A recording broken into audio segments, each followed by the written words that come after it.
Good morning, class. Welcome back. In the last video, we discussed what we discussed. I forgot. Yeah, refractive means in terms of real and apparent depth. Okay, we discussed like one numerical also being taught one. Okay, then we discussed some practical phenomena as which occur in day-to-day life.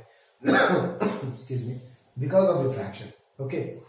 Now in this video today we will discuss a new topic called as total internal reflection, which is also called as TIR, the standard shortcut. Okay, you may find this shortcut in exams also. TIR, total internal reflection. Okay, now before going to this topic, let's discuss refractions in two different ways, N1, N2.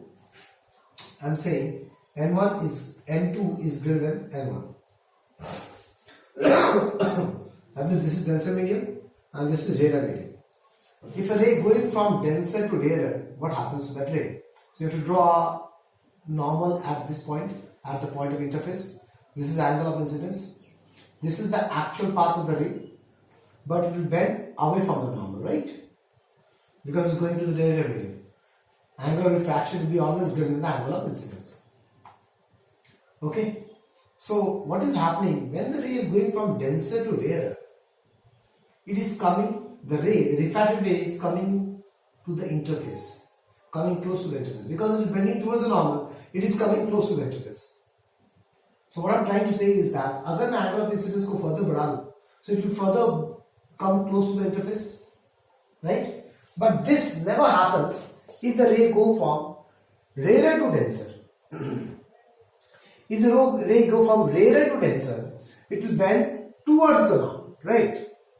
ये towards the normal bend करना start हो जाता है. मतलब there is no chances of this reflected ray to come close to the interface, but there is a maximum chances or there is a full possibility that in case of a ray going from rarer to denser, denser to rarer, the ray is coming close to the interface. Okay, so what I will do, I will exploit this situation further. Okay, I will continuously start increasing the angle of incidence and I will see a very important factor. So what I have taught you here is that when the ray is going from rarer to denser, okay, there is no chances of the ray coming close to the interface. But when the ray going from denser to rarer, there is a maximum possibility that the ray will fall on the interface. So what I am doing, I am taking a normal, like this is the angle of incidence. And if incident ray, this is the angle of incidence, the ray is going like this, so it will bend towards the, away from the normal. So this is the angle of refraction. Okay, now what I am doing, I am increasing the angle of incidence further. ठीक है, मैं थोड़ा इस angle of incidence को थोड़ा कम लेता हूँ class, हाँ, ताकि मैं अच्छे से फिगर दिखा सकूँ. ओके, अब मैं क्या कर रहा हूँ, मैं थोड़ा angle of incidence को बढ़ा रहा हूँ. थोड़ा बढ़ा दिया, ऐसे कर दिया, तो इससे ये एंगल ऑफ इंसिडेंस ज्यादा है. So what will happen to the ray? Ray will bend further, so it's coming further close to, so this is the angle of refraction. Okay, ऐसे करते करते करते if here what I'm doing, I'm increasing the angle of incidence. So when I start continuously increase the angle of incidence, the reflected ray, the refracted ray in coming close to the interface, that means there will be certain angle of incidence at which the refracted ray will graze the interface. That means it is on the interface. The refracted ray will be just grazing. So remember this word because this word you sometimes find in the numericals. The refracted ray is grazing the interface. That means here, what is the angle between refracted ray and the normal? 90 degree. The angle of refraction is 90 degree.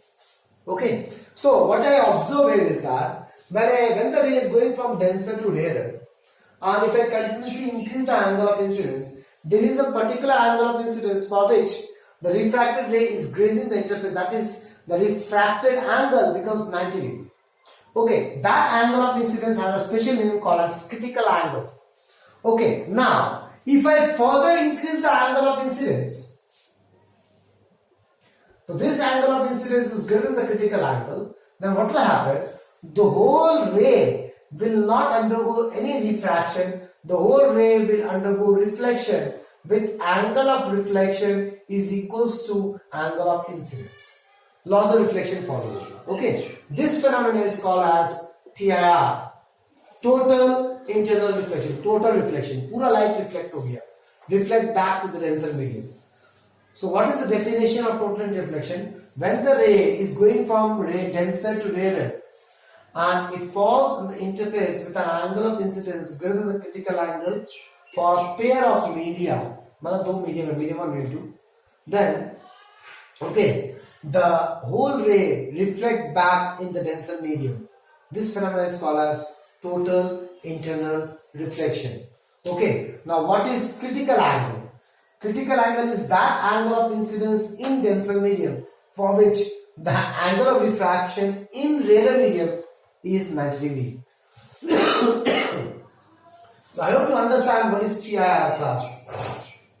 So from here what we understand two essential conditions of TIR. Pehla, the ray must go from denser to rarer because denser से rarer नहीं, ray towards the interface bend करता है, that is away from the normal interface bend करता है. Okay, next condition, the angle of incidence in denser medium should be greater than the critical angle value for a fixed pair of media. So this critical angle we'll discuss further in detail and this pair of media थोड़े wait करो. So there are two essential conditions for TIR to happen. One, the ray should go from denser to rarer. Next, the angle of incidence in the denser medium should be greater than the critical angle value. Okay, you understand what is TIR? The phenomena of bending of light, the total reflection of light in denser medium. When the angle of incidence, when the incident ray goes from denser to rarer and the angle of incidence is greater than the critical angle. This phenomenon is called TIR. Okay, so what we discussed the definition of TIR. We discussed why it happened only from denser to rarer, why it can never happen from rarer to denser. Okay, and we discussed two essential conditions for TIR. Now what we will do, we will find the relation between refractive index and the critical angle value. Okay, and then we will exploit like on different factors on which this critical angle depends on. So for finding the critical angle, for example, this is N2 and this is N1, where N2 is greater than N1. That means this is denser medium, this is rarer medium. Okay. For example, any ray falls such that at the interface, the angle of incidence will be equal to the critical angle value. Then, where is the refracted ray? The refracted ray will be grazing the surface. That means the angle of refraction is 0 degree. Sorry, angle of refraction is 90 degree. So if I apply Snell's law here, refractive index of 2 with respect to 1, 2 का निकाल रहा हूं, तो उसका opposite angle क्या है? Sin 90 by sin C. This is sin C. Okay, opposite angle. I hope you understand. So यहाँ से N21 कितना है? 1 by sin C. So this is the formula of refractive index versus critical angle. Now, इस formula को तुम ऐसे नहीं पढ़ोगे, तुम पढ़ोगे ऐसे. Refractive index of denser with respect to rarer is 1 by sin C. Because 2 and 1 will make you confused. So your job is to understand this formula, and this formula you will apply in numericals also. Denser with respect to rarer. Whichever medium you're dealing with, check out which is the denser. So here, 2 is the denser, 2 with respect to 1 is 1 by sin C. Okay, so we got an expression relating refractive index and critical angle. Okay, now we will understand very deeply what is this critical angle. What is the definition of the critical angle, which you already told you, and on what factors on this critical angle depends on. So see nicely and clearly, listen very carefully. अच्छे से मेरी दो तीन बात सुनना. मैंने बोला refractive index of glass is 1.5 and refractive index of water is 1.33. ठीक है, ये सब स्टैंडर्ड वैल्यूज है जो कि कॉन्स्टेंट होते हैं. तो refractive index of glass मतलब क्या? Absolute refractive index with respect to air, it is 1.5. Okay, now there are two students A and B. Okay, they are calculating refractive index of a glass, but they are not using white light. This student is using a red light and this student is using a blue light to calculate the refractive index value of this glass. You understand the story? So what you can see, will the students will have same refractive index? Yes, the students refractive index of glass is a constant value. Okay, तो दोनों को तो same ही मिलेगा ना, glass same है, दोनों ने same glass use किया तो उसको रिफ्रैक्टिव इंडेक्स वैल्यू तो सेम मिलेगा. नहीं, In optics chapter, whichever value constant you studied, all those values are constant because of white light. ये दिमाग में घुसा लो अच्छे से. ये जो रिफ्रैक्टिव इंडेक्स ऑफ ग्लास है 1.5 है, ये व्हाइट लाइट के कारण, मतलब sunlight. Refractive index of water जो 1.33 है, ये भी व्हाइट लाइट के लिए है. But these two students have different colour lights. इनके लिए रिफ्रैक्टिव इंडेक्स वैल्यू भी अलग अलग होगा. क्यों? Because we studied in the first video, refractive index is inversely proportional to the wavelength. And what is wavelength? Wavelength is nothing but color. Okay, color मतलब wavelength. So color is the subjective matter. Okay, but mathematical matter, that is objective matter, is wavelength. So when I say color, that means I am talking about wavelength. Physically I am talking about wavelength. Mathematically I am talking about wavelength. Okay, तो इस color के बारे में तुम्हें याद रखना है Webb-Jur. ये चीज तुम्हें रट्टा मारना पड़ेगा. If I say Webb-Jur, as we go down, wavelength बढ़ता है. That means red color का wavelength सबसे ज्यादा है, violet color का wavelength सबसे कम है. Okay? और अगर कलर इंसिडेंट लाइट का वेवलेंथ अलग अलग हो, तो इंसिडेंट लाइट अलग अलग होगा, तो रिफ्रैक्टिव इंडेक्स का वैल्यू भी अलग अलग होता है. सो रिफ्रैक्टिव इंडेक्स का जो तुमने रिफ्रैक्टिव इंडेक्स का वैल्यू पढ़ा कांस्टेंट है, वो व्हाइट लाइट के लिए. हाँ, if both the students use the same white light color, then same white light, then they will get the same refractive index value, that is 1.5. Okay, but since they use different colors and the colors that is wavelength depends on refractive index. So red का सबसे ज्यादा refractive index है. Refractive index of red, sorry, wavelength of red color is maximum. Blue से यहाँ दिख रहा है, red यहाँ पे, ब्लू यहाँ पे, तो रेड का ज्यादा होगा, ब्लू का कम होगा, क्योंकि जैसे नीचे जाऊंगा वेवलेंथ बढ़ता है. तो refractive index of red color will less than. That means the student who is using red color will have less refractive index value of the glass than the student who use the blue color. That means refractive index of this glass for the blue color is more than the refractive index of the glass for the red color. So finally, after this study, what we understand that what are the constant value we are dealing with, those values, whether we are talking about refractive index, whether we talk about, right now we will talk about critical angle or on, and future we will talk about lots of constant values. Those constant values are only for white light. When we use monochromatic lights, that is single wavelength, that is red, blue, these are called as monochromatic lights. इनके लिए refractive index का value change होता है. कैसे change होता है समझा दिया मैंने. क्लियर? वेवलेंथ जिसका ज्यादा होगा उसका रिफ्रैक्टिव इंडेक्स कम होगा. तो ए रेड वाला कलर वेव्स किया तो रेड कलर का वेवलेंथ ज्यादा होता है, मतलब रेड कलर के लिए वो ग्लास स्लैब का रिफ्रैक्टिव इंडेक्स कम होगा. I hope you understand. Now what is critical angle? We discuss what is critical angle. Critical angle is that angle of incidence in denser medium. Denser medium लिखना बहुत जरूरी है. For which the angle of refraction in radial medium is 90 degree. That is critical angle definition. Now on what factors this critical angle depends on. ठीक है ना? अब देखो आप, ये जो critical angle है वो 1/sin है. And you have to remember one more factor. Sin theta is proportional to theta. इसका मतलब क्या होता है?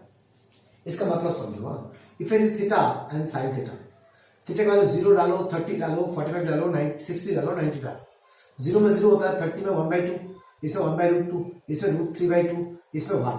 So what I can see, अगर थीटा बढ़ रहा है साइन थीटा का वैल्यू भी बढ़ रहा है. That means sine theta is proportional to theta. ये क्लियर हो गया? तो सबसे पहला refractive index is inversely proportional to c. That means critical angle it depends on refractive index. ठीक है? Of denser with respect to radial. First factor on which critical angle depends on. Critical angle depends on the refractive index of the medium.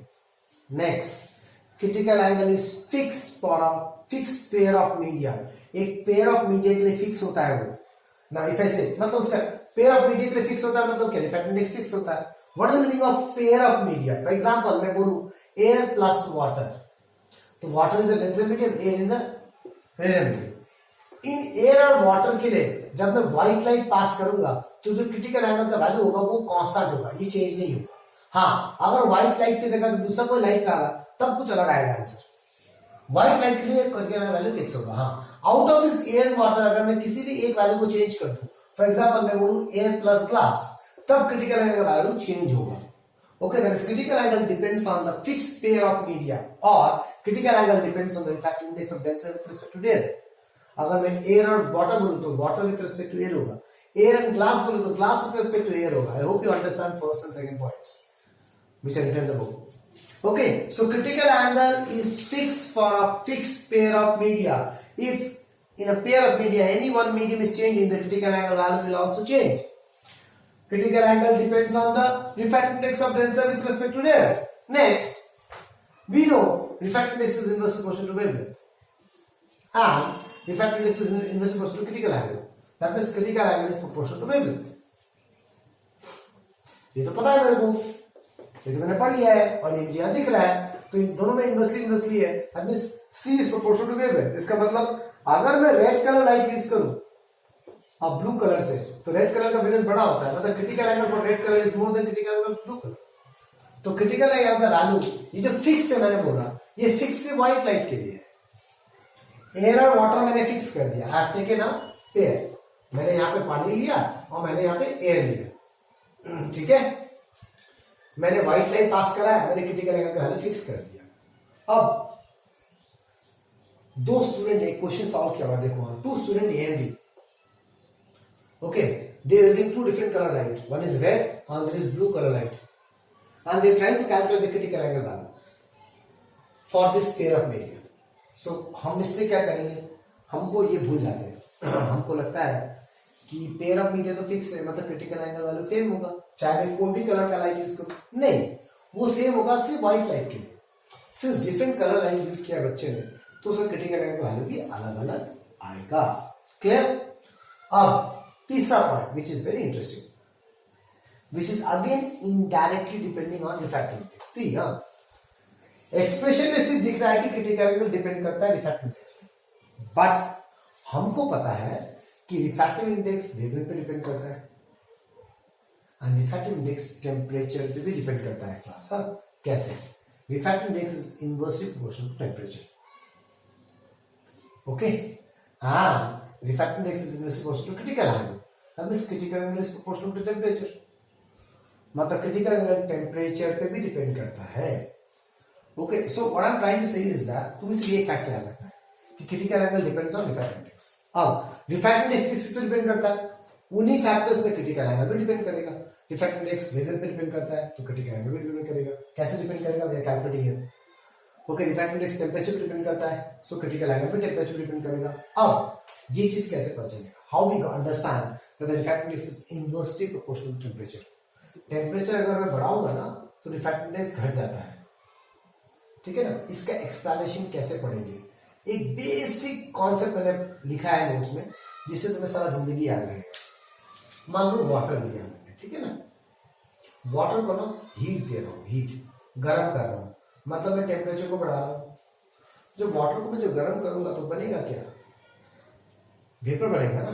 क्या बनेगा? वो vapour, मतलब air बनेगा. तो water में उसका रिफ्रैक्टिव इंडेक्स जो भी था वो बन के वेपर बन गया, तो उसका रिफ्रैक्टिव इंडेक्स घट गया ना. टेम्परेचर बढ़ाया तो रिफ्रैक्टिव इंडेक्स घट गया. That means refractive index is inversely proportional to temperature. I hope you understand this water condition. And when I am giving some temperature to water, water is heating up. It is converting into vapor. तो vapour का refractive index कम होता है water से, तो जो मैं temperature दे रहा हूँ उसका रिफ्रैक्टिव इंडेक्स घट रहा है. That is inversely proportional to temperature. That means critical angle is proportional to temperature. Okay, so these are the factors on which critical angle depends on. I hope you understand class. Okay, now please go to the notes. We have one conceptual question on this. Two student A and B. Okay, now we'll learn some few practical phenomena related to TIR. Okay, now practical phenomena related to TIR. सबसे पहले sparkling of diamond समझना पड़ेगा. Now ये थोड़ा ध्यान से सुनना मेरी बात. हाँ, ये diamond का स्टोरी क्या है? When we find a raw diamond, what is the meaning of raw diamond? The diamond which we get in nature. Coal mines में जो मिल जाता है ना diamond. Okay, उसको diamond is nothing but allotropes of carbon, right. Carbon का एक form है जिसको हम डायमंड बोलते हैं. वो बहुत ही शाइन कर रहा होता है. अगर मैं रॉ डायमंड के बारे में बात करूं तो रॉ डायमंड उतना शाइन नहीं करता है. पहले ये जान, उस डायमंड को कट किया जाता है such that start shine brightly. Now ये कट करने का रीजन क्या है और शाइन क्यों करता है ये समझो. तो ये डायमंड कुछ इस शेप का होता है, बस इसको कट हम इस शेप में करते हैं, राइट. अब तुम्हें दो डेटा याद रखना है. पहला, रिफ्रैक्टिव इंडेक्स ऑफ डायमंड जो होता है वो 2.4 होता है, और डायमंड एंड एयर इंटरफेस का जो क्रिटिकल एंगल का वैल्यू है, because critical angle is fix for a particular fix pair of media, तो पेयर है डायमंड एंड एयर, इसका जो क्रिटिकल एंगल वैल्यू होता है 24.4 degree, which is very small, ठीक है ना, विच इज वेरी स्मॉल। अब क्या हो रहा है, फॉर एग्जाम्पल कोई एक रे इसके अंदर घुस गया, मान लो कोई एक रे घुसा ऐसे करके कोई एक रे घुसा, तो यहां पे क्या होगा, नॉर्मल बनाना पड़ेगा, सो इट इज बेंडिंग, रे ऐसे जाएगा, it is bending towards the normal, bend कर गया टुवर्ड्स द नॉर्मल, देखो टुवर्ड्स द नॉर्मल बेंड हुआ, ओके। अब at this point what will happen, it is cut in such a way that as soon as any light enters from all of the surface, the angle of incidence will be greater than 24 degree, 24.4 degree से बड़ा होगा ये angle of incidence.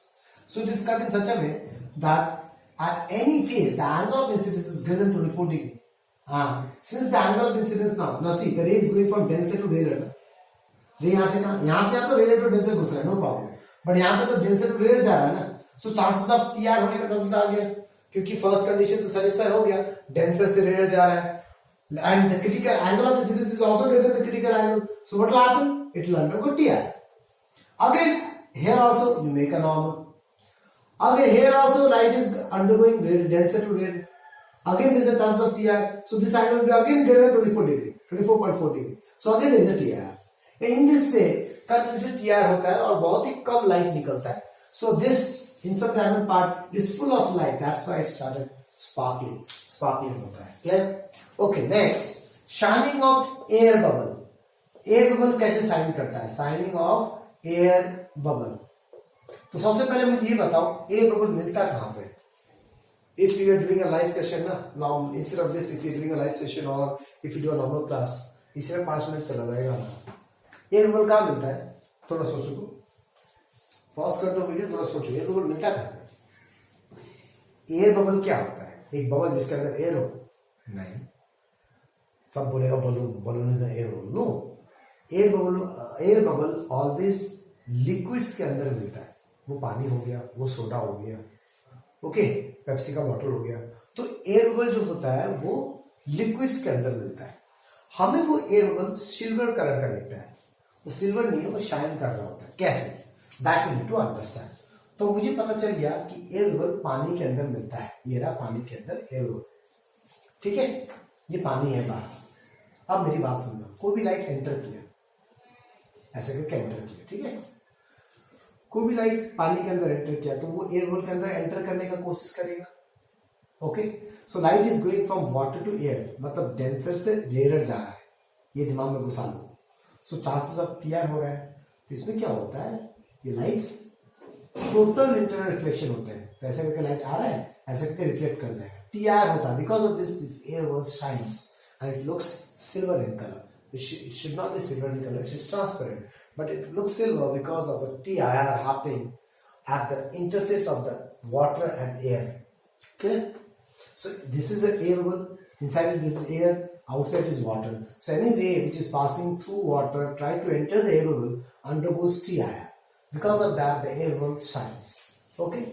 Next, a very important thing जिसको बहुत अच्छे से तुम्हारे notes में लिखा हुआ है, that is mirage formation. Now what is mirage formation? ये समझो अच्छे से। हाँ, बहुत ही गर्मी वाले दिन में हम लोग को यहाँ भी दिखता है बेटा, when you are in a highway, बहुत गर्मी वाला दिन है, और मैं तुम हाईवे में कार के अंदर हो तो तुम्हें दूर में ना पानी पानी सा दिखता है गर्मी के time, okay, watery appearance is there, far in the highway only you can see that is more prominent when it is too much hot outside.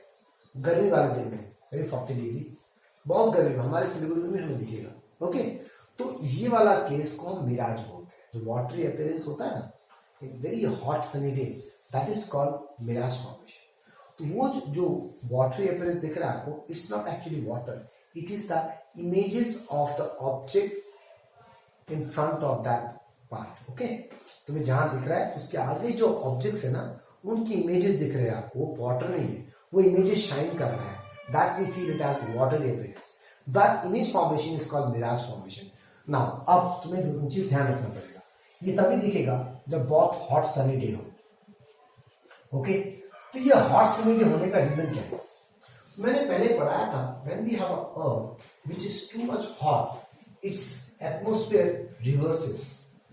यहाँ पे रेडियल मीडियम फिर डेंसर मीडियम होता है. बहुत ऊपर चले जाएंगे तो हमें नॉर्मल बैक टू पैवेलियन वाला केस दिखेगा, radial medium.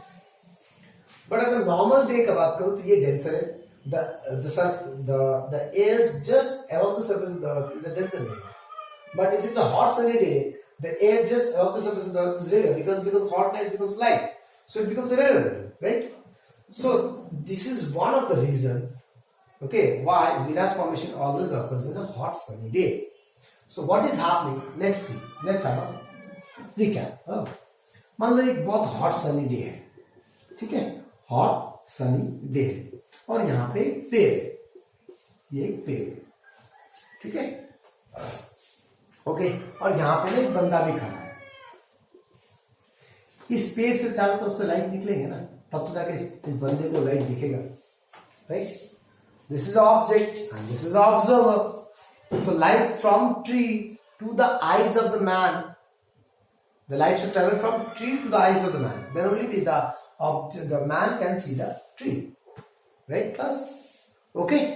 So I'm deleting this part. Not deleting and dropping. एक कंप्यूटर कर करके ना डिलीटिंग, कॉपिंग ये सब याद आता है. ओके, तो मान लो कोई भी एक रे लेते हैं, कोई भी एक रे लेता है, तो ये एक रे. जब ये रे ऐसे करके ट्रैवल कर रहा होगा तो ये कहां से कहां ट्रैवल करेगा? ये ट्रैवल करेगा डेंसर से रेयर, क्योंकि ये बहुत हॉट सनी डे है, तो nearer part of the earth surface is rare medium. So ये राइट रे डेंसर से रेयर जा रहा है. So at this point make a normal. This is the interface, this is angle of incidence. Clear? Okay. So अब देखो one condition TR का satisfy हो गया. The light is travelling from denser to rare. तो अगर गलती से ये एंगल ऑफ इंसिडेंस अगर ग्रेटर हो जाए क्रिटिकल एंगल से, तो लाइट रिफ्लेक्ट बैक कर जाएगा. Instead of entering this side, instead of refraction it will reflect.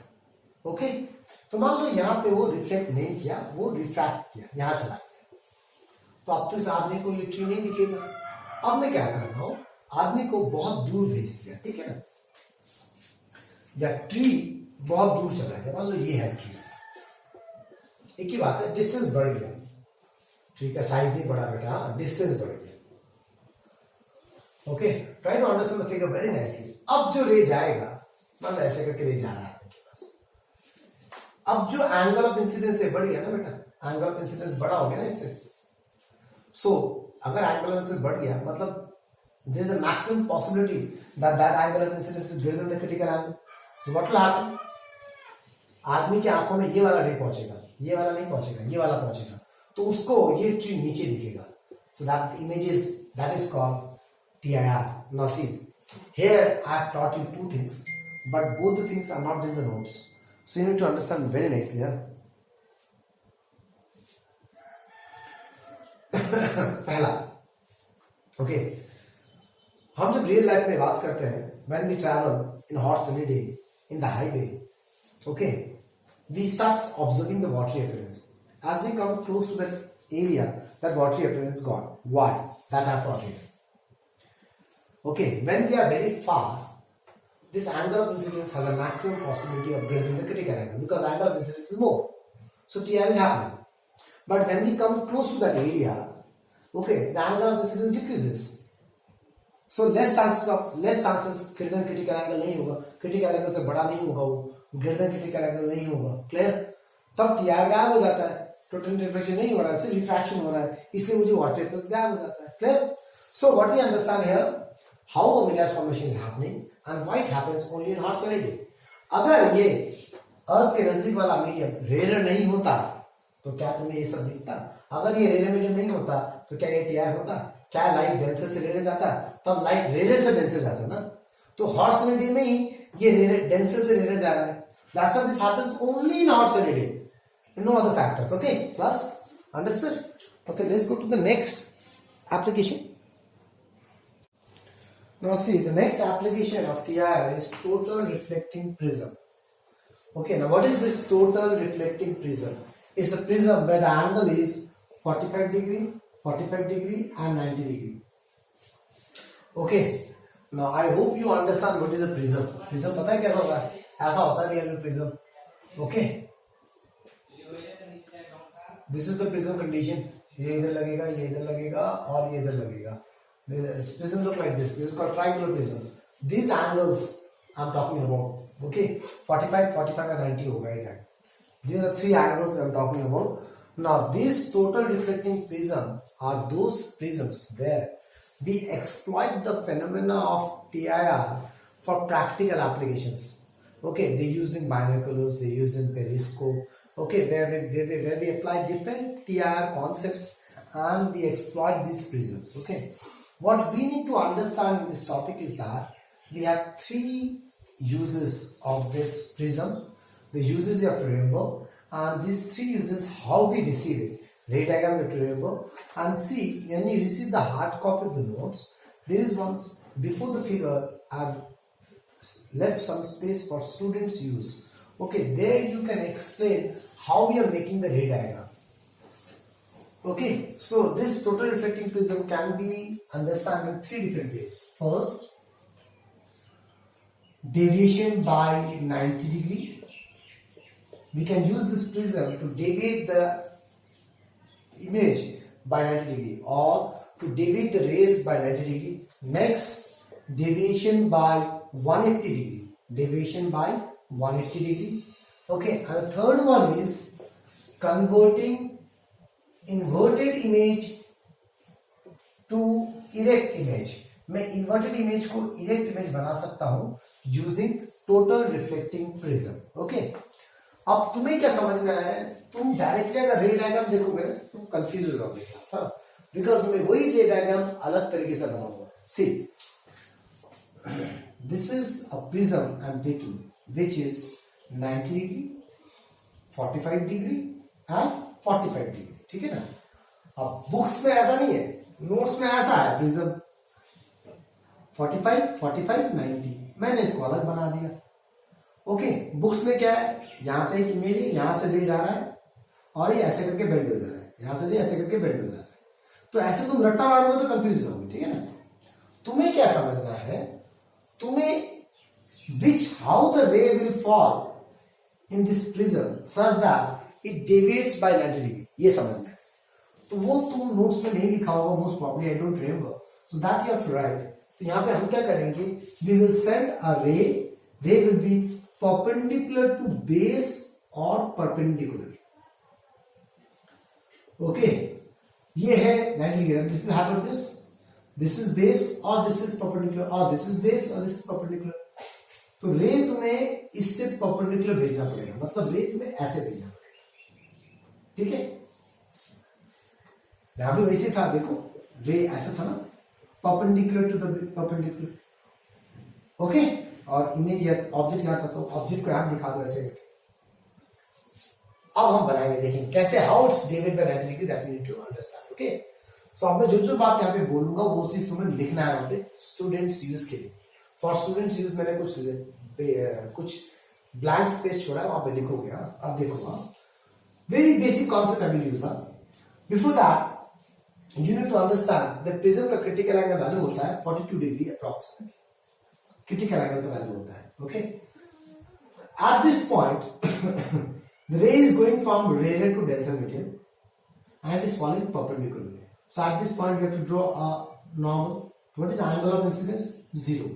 So angle of diffraction is 0 because any ray falling perpendicular to interface separating two media, it will not undergo any what? Plus it will not undergo any diffraction. तो ये क्या हो जाएगा? रे सीधा चला जाएगा, कोई रिफ्रैक्शन नहीं हुआ. क्लियर? अब क्या होगा? Again, it is falling in the interface separating two media, but now the ray is trying to go from denser to rarer medium. So one condition of TIR satisfied. So there is a chances that यहाँ पे क्या हो? TIR हो जाए या तो refract बाहर निकल जाए. ओके, तो ये तो डिपेंड करता है TIR होगा या बाहर निकलेगा, डिपेंड करता है क्रिटिकल एंगल कितना है, एंगल ऑफ इंसिडेंस कितना है. अगर वो एंगल ऑफ इंसिडेंस 42 से बड़ा हुआ तो TIR होगा, अगर नहीं हुआ तो रिफ्रैक्ट बाहर निकल जाएगा. ये समझ में आ गया? अब थोड़ा सा मैं थोड़ा गलत बना रहा हूं मैं, ये ऐसे करके ऐसे बनाएंगे. ओके, तो यहाँ पे अब मेरी बात सुन लो, समझ में आया मैं क्या बोला? मैंने क्या बोला कि ये रे रेडिएटेड एयर से प्रिज्म के अंदर घुस रहा है, prism is nothing but a glass, तो रेडिएट से डेंस जा रहा है और एंगल ऑफ इंसिडेंस 0 है, तो बिना रिफ्रैक्शन के अंदर चला जाएगा। अब यहाँ पे टीआर होने का चांसेस मैक्सिमम है, क्यों? Because ray is going from denser to radiate. अब टीआर के लिए फर्स्ट कंडीशन सेटिस्फाई हो गया, सेकंड कंडीशन बोलता है कि angle of incidence critical angle से बड़ा होना चाहिए, तो मुझे चेक करना पड़ेगा कि ये एंगल ऑफ इंसिडेंस कितना है, तो उसके लिए पहले मुझे नॉर्मल बनाना पड़ेगा। नॉर्मल बनाओ, नॉर्मल टू द इंटरफेस बना दिया, नॉर्मल टू द इंटरफेस। अब मुझे चेक करना है कि एंगल कितना है। अगर ये एंगल 42 से कम हुआ तो ये बाहर निकल जाएगा, रिफ्रैक्ट होगा। अगर ये ज्यादा हुआ तो ये टीआर होगा। सो एंगल चेक करते कितना होगा, तो ये 90 है, ये 45 है, तो ये भी 45 होगा, ये पूरा 90 है तो ये भी 45 होगा ना। सो ये angle greater than critical angle हो गया, मतलब यहाँ पे क्या होगा, टीआर होगा। क्लियर? बाहर नहीं निकलेगा, ये टीआर होगा। ये समझ में आया कि नहीं आया? ये समझ। ओके, जब टीआर होता है तो ये एंगल ऑफ इंसिडेंस है, तो ये एंगल ऑफ रिफ्लेक्शन है, तो ये भी 45 होगा। Angle of incidence and angle of reflection is same. Okay, अब चेक करेंगे, अब देखेंगे कि ये कितना, यहां पे फिर से इंटरफेस पे गिर रहा है ना, अगेन डेंसर से रिलेटेड जा रहा है, अगेन ये चांसेस ऑफ टीआर है, तो अब मुझे फिर से देखना पड़ेगा कि यहाँ पे एंगल ऑफ इंसिडेंस कितना है, तो उसके लिए मुझे यहाँ पे नॉर्मल बनाना पड़ेगा। अब ध्यान से देखो, ये टोटल 90 डिग्री है, ये टोटल 90 डिग्री है, ये दोनों 180 है, तो अगर ये दोनों का सम 180 है, तो दिस पैरेलल, दिस रे एंड दिस रे becomes parallel, sum of two interior angles is 180 degree. So this angle and this angle is 190 plus 90 180. That is this supposed to be parallel. अगर ये इससे पैरेलल है तो ये 90 है तो ये भी 90 होगा ना। That means यही हो गया नॉर्मल, that means रे सीधा बाहर निकल जाएगा, नो रिफ्रैक्शन, कि यहाँ पे एंगल ऑफ इंसिडेंस 0 हो गया। ये समझ में आ गया। And same goes for this, यहाँ से यहाँ जाएगा, अगेन ये एंगल 45 डिग्री होगा, फिर यहाँ से यहाँ जाएगा, अगेन ये एंगल 90 डिग्री होगा। So please repeat the video and learn each and every point what I'm talking about. ठीक है? So if this is A, this is B, and what is A? This is A, and what is B? This is B. तो ऐसा बन गया ये। Okay? I hope you understand. अब देखो यहाँ पे डेविएशन 90 डिग्री से हुआ, कैसे? डेविएशन 90 डिग्री कैसे हुआ? ये रे यहाँ गया, ठीक है? ये रे यहाँ गया और यहां से निकल गया। इन दोनों रे को जोड़ो, ये एंगल कितना आ रहा है? 90 degree. So it is deviation by 90 degree. What is deviation angle? Angle between incident ray and the emergent ray. तो इंसिडेंट रे ऐसे गया, इमर्जेंट रे ऐसे निकला, इन दोनों रे के बीच में एंगल कितना बन रहा है? 90 डिग्री। ओके, कितना एंगल बन रहा है? 90 degree. That means it is deviation by 90 degree. So I hope you understand. Okay, अब तुम्हें सबसे इंपॉर्टेंट पार्ट क्या समझना है, ये डेविएशन बाय 90 डिग्री कब होगा? जब रे परपेंडिकुलर टू बेस गिरेगा या तो परपेंडिकुलर गिरेगा। परपेंडिकुलर टू अगर हाइपोटेन्यूज गिराया तुमने तब वो नहीं होगा। ठीक है, अब देखते हैं नेक्स्ट। ये 90, अब देखो फिर से बुक से अलग बनाया हमने, ये 45, ये 45। बुक में कैसा है? ऐसा फिगर है, ये 90 है, ये 45 और ये 45 है, और ये यहां से जाके ऐसे करके ऐसे निकल गया। Right? Okay, so what I'm saying is don't mug up the figure. Try to understand. तो यहाँ पे हमें रे कैसे गिराना है? How the rays are incident such that the deviation is gone by 180 degree. तो रे क्या होगा? Perpendicular to hypotenuse गिराओ, ठीक है ना? कैसे गिराओ?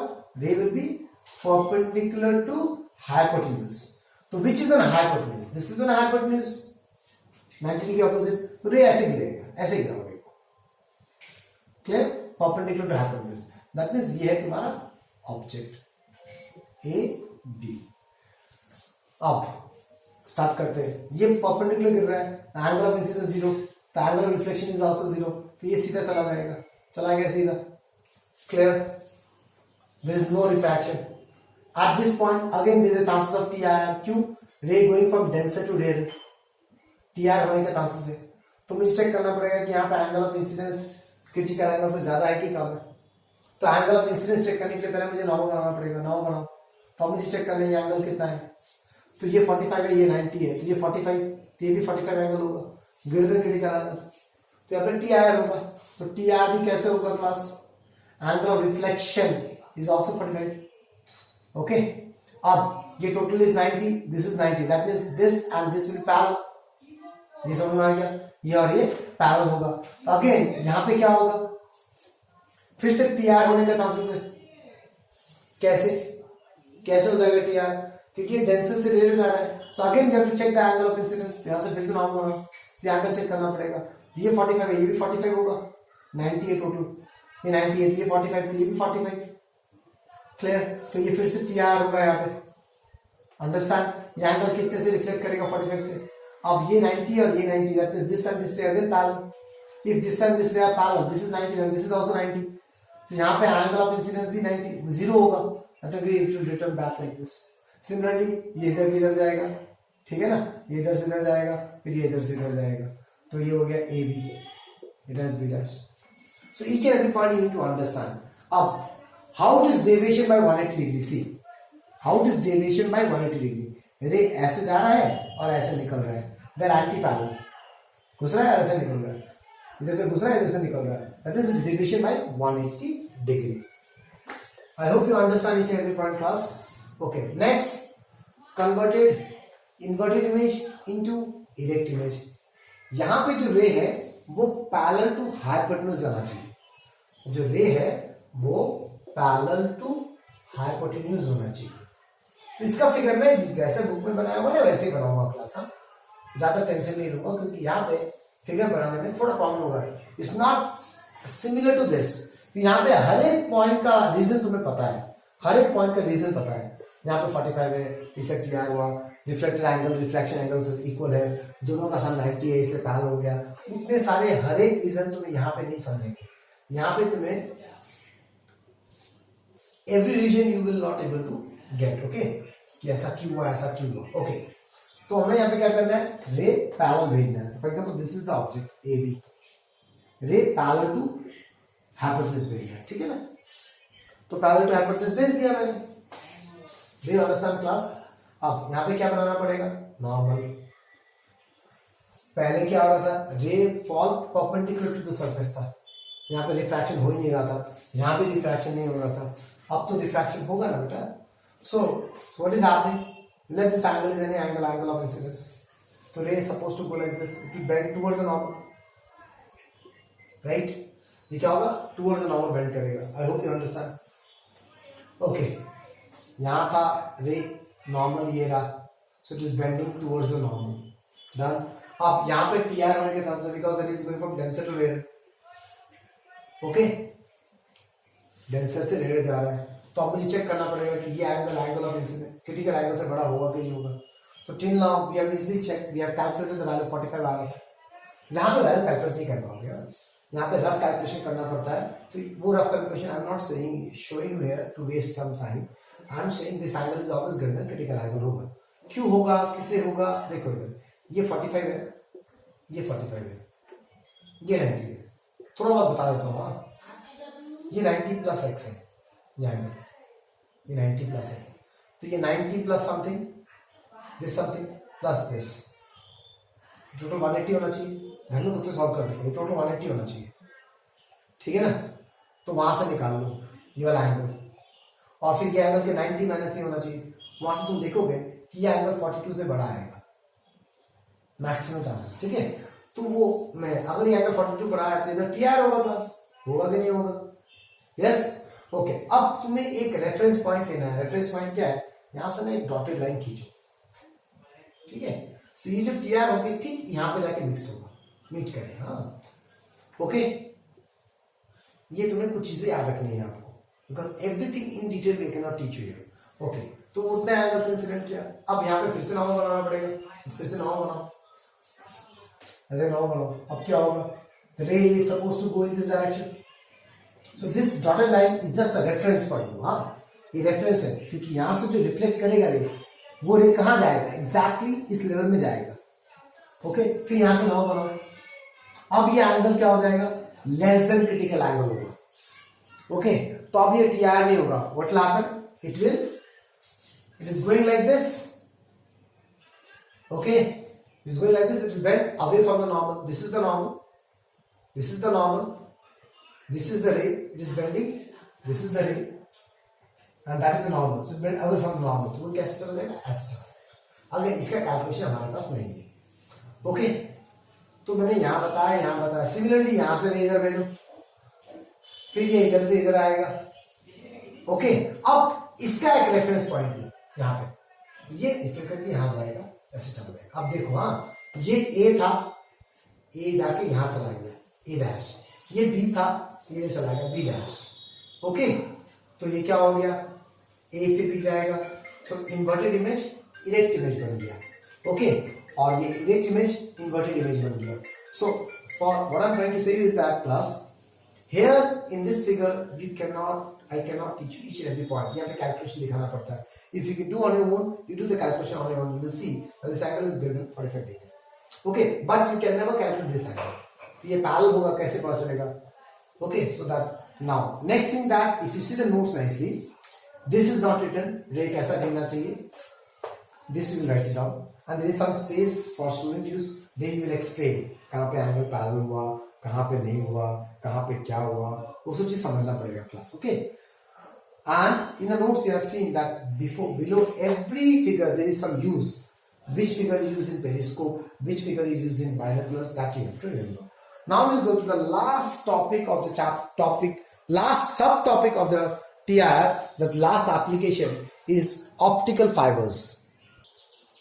Okay, the last topic is optical fibers. Now, optical fibers क्या होते हैं? सुनो, कुछ नहीं होता है, ग्लास का फाइन फाइबर्स होता है, सिलिंड्रिकल टाइप, फाइन सिलिंडर्स होते हैं ग्लास के। ओके, अब ये ग्लास के तो बन सकते हैं, but we don't use normal glass, we use quartz and silica glass. इसका रीजन है, ठीक है ना, अगर मैं नॉर्मल ग्लास यूज करूं तो क्या होगा, जो भी लाइट इसके अंदर घुसेगा ना वो एब्जॉर्ब हो जाता है, some part is absorb. But अगर मैं इन लाइट को यूज करूं, इन ग्लासेस को यूज करूं, तो 95% ट्रांसफर हो जाता है। ओके, ओनली 5% एब्जॉर्ब होता है, very less absorption is happening in silica and quartz.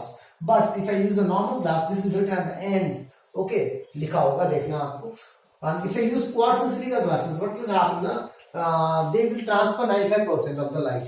Okay, there is no absorption, only 5% absorption, less than 5% absorption. So that's why we use quartz glass basically. So we take a quartz glass, we make fine cylinders of the glass. ठीक है, इसी को हम optical fibre बोलते हैं। बस अब इसमें क्या होता है, इसको थोड़ा ब्रॉड करके काम करते हैं। ये हो गया fibre, that fibre which is made of glass. इसके ऊपर एक सिंथेटिक मटेरियल का कोटिंग होता है, okay, which is called as cladding. तो this fibre is called as core and this is called as cladding. इस सिंथेटिक मटेरियल्स का रुई का जैसा कोटिंग होता है, which is called as cladding. हो गया, and after that we have some plastic jacket. यहाँ पे प्लास्टिक जैकेट होगा, plastic jacket is what, that fibre is coated with plastic for insulation, nothing else. This is called optical fibres. Okay, now what is its use? It's used to transfer messages or information in terms of light, optics के form में। Like हमारा cable जो है, हमारा cable हो गया, हमारा internet service हो गया, ब्रॉडबैंड सर्विसेज, वो सारे ऑप्टिकल फाइबर से ट्रांसफर होते हैं। जो भी डेटा आता है वो इन फॉर्म ऑफ लाइट्स के पैकेट्स के फॉर्म में आता है, और वो एक पॉइंट से दूसरे पॉइंट चला जाता है विदाउट एनी लॉस। क्यों लॉस क्यों नहीं होता? Very small minute amount of loss होता है। लॉस इसलिए नहीं होता है क्योंकि इसके अंदर TIR होता है, total internal reflection is the only procedure where the 100% of the light reflected back. Otherwise, in reflection also some part of the light is absorbed. In refraction also some part of the light is absorbed. That means the intensity of light is decreasing continuously in reflection and refraction. But in TIR, 100% of the light is reflected back. Okay, because of that reason we use optical fibers so that we can transfer messages in form of lights without any loss. Okay, now we need to understand very clearly about core and cladding. Okay, let the core refractive index is N1 and the cladding refractive index is N2. ये चीज तो ध्यान से सुनना। तो इसके अंदर क्या होता है, इसके अंदर ऐसा कुछ होता है, ये है कोर और इसके ऊपर से ये रहा क्लैडिंग। ओके, अब मान लो कोई लाइट घुसा, ऐसे करके लाइट घुस गया। अब eight this point the light is going from denser to rarer. That means इस क्लैडिंग को मुझे ऐसे सिंथेटिक मटेरियल को चूज करना पड़ेगा जिसका रिफ्रैक्टिव इंडेक्स बहुत कम हो कोर से। ओके, डेंसर का बहुत ज्यादा होगा, कोर का बहुत कम होगा। Sorry, core that is denser का बहुत ज्यादा होगा, cladding that is rare medium का बहुत कम होगा। सिर्फ कम होने से काम नहीं चलेगा, बहुत कम होना चाहिए, डिफरेंस होना चाहिए इसके बीच में काफी ज्यादा। ओके, तो अब रे कहां जा रहा है, डेंसर से रे जा रहा है, एट दिस पॉइंट ये angle always greater than critical angle होता है। ओके, ये कारण क्या होता है, ये टीआर होगा। Again this angle will be always greater than critical angle, TR होगा, and this way the light transfer from one point to another. Okay, now one question they will ask you that why the cladding refractive index is very smaller with respect to the मैंने थोड़ा गलती कर दिया, यहाँ पे N2 होगा, यहाँ पे N1 होगा, because core I have taken as N1, cladding has been, why the cladding I have taken as N2?